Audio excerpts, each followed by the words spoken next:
Welcome back અને war રૂમમાં આગળ વાત કરીએ સુરેન્દ્રનગરમાં અગરિયાઓએ વિરોધ પ્રદર્શન કર્યું છે। ખારાગોડા વિસ્તારના અગરિયાઓમાં આક્રોશ જોવા મળ્યો।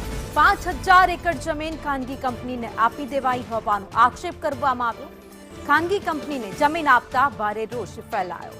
માંગણી નહીં સંતોષાય તો ઉગ્ર રજૂઆત અને આંદોલન કરવાની ચીમકી ઉચ્ચારી છે। નૌશાદ સોલંકી સહિતના આગેવાનો પણ જોડાયા હતા। 5 વર્ષ માટે જમીન ખાનગી કંપનીને અપાઈ હતી। અગરિયાઓને 300 કરોડથી વધુનું નુકસાન થયું હોવાના આક્ષેપ કરવામાં આવ્યા છે। તો પ્રજ્ઞાનાબ બ્રોકેમ એલએલપીને આ જમીન ફાળવવામાં આવશે। ખારાગોડા મીઠું પકવતા કેન્દ્રો પૈકી એક ઘુડખડ સલામતી સામે પર પણ સવાલ ઉભા થયા છે। પહેલા તો આપની માંગણી શું છે, રજૂઆત તમે શું કરવા આવ્યા છો? રજૂઆત તો બેન એની છે કે આગરિયાઓની માંગ છે એ સાચી છે, બરોબર। કારણ કે હવે એમને આ જમીન અટવી જાય એટલે જમીનમાં અટવી જવાનું થાય, એટલે પછી આગરિયાઓને જવાનું ક્યાં? હા, પછી પેટનું શું વાયેલી પેઢીથી છેટ આદિ અનાદિથી આ શરૂઆતથી તાની એક ધારી ચાલુ જ છે, બરોબર। હવે ચાલુ હોય ત્યાંથી અમે અત્યારે આવો પ્રોબ્લેમ બને તો અમે આગરિયાઓને જવું ત્યાં। 3 મુખ્ય સમસ્યાઓ પર આપનું ધ્યાન દોરવા માંગુ છું। નંબર 1 કે જે સદીઓથી જે આ કચ્છના નાના રણની અંદર અગરિયાઓ પોતાની રોજીરોટી કમાય છે, જે મીઠું પકવે છે, એના પેટ ઉપર લાત મારવાનું જે કામ થયું છે એની સામે અમારું આંદોલન છે। નંબર 2, તમે જે કંપનીને સોંપવામાં આવ્યું છે એના કારણે જે લોકો પાળા બનાવી અને આખા રણને જે કોર્ડન કરી રહ્યા છે એના કારણે રણની અંદર જતા અગરિયાઓ અટકી જશે, ત્યાં મીઠું પકવતા અગરિયાઓને તકલીફ પડશે ને સાથે સાથે પાણી જે બેક મારે, કુદરતી પાણીના વહેણો જે રોકાઈ જવાના એના કારણે ખૂબ મોટા વિસ્તારના પાટડી, ખારાગોડા, સાવડા, ઓડુ, મીઠાગોડા આ બધાની ખેતીની જમીન, ફળદ્રુપ જમીન પણ ખતમ થઈ જવાની આ મુદ્દો છે। સાથે સાથે બહુ મોટો ભ્રષ્ટાચારનો પણ મુદ્દો છે કે એક એવી કંપનીને જે આ કામ સોંપી દેવામાં આવ્યું છે જે હજી માત્ર 2 વર્ષ પહેલા જે કંપની ચાલુ થઈ છે, જેણે 1 રૂપિયાનો ધંધો કર્યો નથી, 1 રૂપિયાનો જેને અનુભવ નથી, માત્ર 10 લાખ રૂપિયાનું શેર મૂડી રોકાણ 2 વર્ષ પહેલા ઊભું કરી અને એણે જે આ કંપની આપી દીધી છે દર વર્ષે 500 કરોડ રૂપિયાનો બિઝનેસ કરવાના અને એમ કરીને 5 વર્ષમાં 1500 કરોડ રૂપિયા કમાવા માટે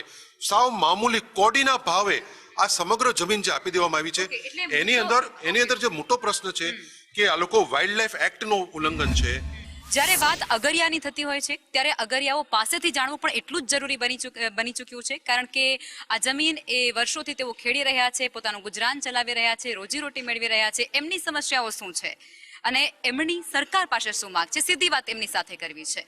આપનું નામ શું છે અને કઈ પ્રકારની મુશ્કેલી આપ અત્યારે વેઠી રહ્યા છો? મારું નામ છે નારાયણભાઈ સોમાભાઈ પાડલિયા, ખારાગોડા જૂના ગામનો રહેવાસી છું અને મીઠું પકવતો એક અગરિયો પણ છું। બેન, આ જે કંપનીએ 5000 એકર જમીન અત્યારે બીજી પ્રાઇવેટ કંપનીને આપી અને અમારા લગભગ 40 થી 50 પરિવારો એની અંદર રોજીરોટી કમાઈ રહ્યા છે। એ પાળો નાખ્યો એટલે એ તમામ જે અમારા 50 પરિવાર છે ને એને તો હાલની અંદર આ સાલની અંદર મૂકવાનો વારો આવી જશે, તો એ બીજા મજૂરી બહાર જઈને ક્યાં કરશે? અને બીજી એક રણ જે રહ્યું ને કચ્છનું નાનું રણ બેન, એ અમારે એક રોટલો જ છે। અગરિયાઓ મીઠું પકવે તો જ આ લગભગ રણકાંઠાના ઘણા ગામ છે, 108 સરકારે તો ગણતરીમાં આપ્યા છે, પણ અમારું મેન જે ખારાગોડા રહ્યું ને આજે કંપની જ્યારે બંધાણીને તો આજે 112 વર્ષ બેન એ કંપનીને થઈ ગયા। અમારા 4 પેઢીના પરિવારો 112 વર્ષથી આ કંપનીની અંદર મીઠું પાડી રહ્યા છે અને કંપનીની અત્યારે નફો કંપનીનો કોઈ પ્રોડક્ટ છે નહીં। કંપની પહેલા મીઠું પાડતી હતી, રાખતી હતી, ખેંચતી હતી, ખારાગોડા લાવતી હતી, લોડ કરતી હતી, વેચતી હતી, રેલવેમાં લોડિંગ પણ કરતી હતી। પછી કંપની હિન્દુસ્તાન બ્રોમિન બનાવતી હતી, એથી કંપનીને બેનિફિટ મળતું હતું, અગરિયાને બેનિફિટ મળતું હતું। અત્યારે હાલ બેન હિન્દુસ્તાન કંપનીને કોઈ 1 રૂપિયાનો પ્રોડક્ટ મીઠામાં એને કર્યો નથી। ઓકે, આપણી સાથે બીજા પણ છે અગરિયા, એમની સાથે બી વાત કરીશું। તમને શું સમસ્યા છે? તમારું નામ કહેજો। મારું નામ વિનુગામા હસુભાઈ કરશનભાઈ, હું હિંમતપુરા મંડળીનો ચેરમેન હું। જો આ સરકાર અમારી 100 એકર જમીન અમે વર્ષોથી આ જો મારી પાસે આખી ફાઇલ છે અને એની અંદર જેથી સેન્ટ્રલ ગવર્મેન્ટે હુકમ કર્યો 1973માં એમને જાહેરનામું બહાર પાડ્યું, એ પહેલાં અમે પાટા કરતા હતા। 1951ની સાલમાં અમારે સરકાર માન્ય જોર નવસાદભાઈ 1951ની સાલમાં અમારી મંડળીના તમામ કાગળિયા છે, અમારી મહેસૂલ બંધ કરી દીધી છે।